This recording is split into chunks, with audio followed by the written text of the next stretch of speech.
Wheeler is in, I guess, what you'd call that mid-range. It's still a lot of money, but it's maybe half as much money, or maybe a third as much. And he's a very talented guy.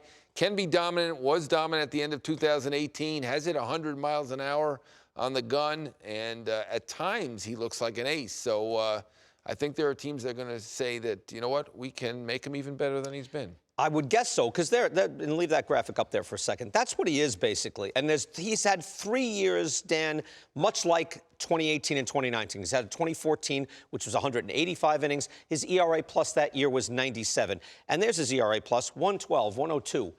That's 107. That's 107. 107 combined the last 2 years. Yeah, so it's not great. It's not. It's good. It's okay. Yeah, BK, that's the issue for me. You know, what's going to happen, I agree with John, is the sticker price on, let's say, for the sake of this discussion, Cole's being talked about at $300 million. Let's say Strasburg's being talked about $250.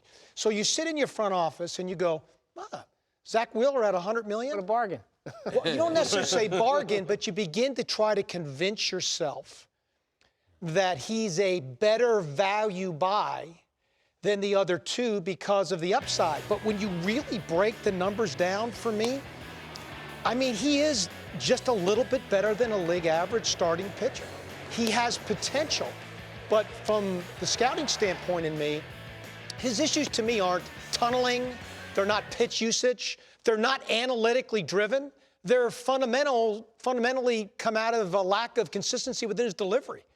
And so to assume that every pitching coach he's ever had couldn't fix that, so somebody else is going to fix that, that's a danger zone when you get into these kind of guys. And I think he could get overpaid, and somebody's going to be disappointed. So you're not big on him. He's up, but to that point, 374 strikeouts in, I lost the innings there, 377 innings. So even that's not overwhelming. Usually you'll get crazed over a stuff guy. But he doesn't even seem to be like a big, hitting this guy. He's really hard to explain, because you see starts where he just blows the other team away, and he'll have the 10, 12 strikeout games in 6, 7 innings, and then other days where he gives up he'll give up the one big inning, gives up too many home runs. I mean, all last winter, I kept saying I thought he'd turn the corner. After 2018, second half was brilliant.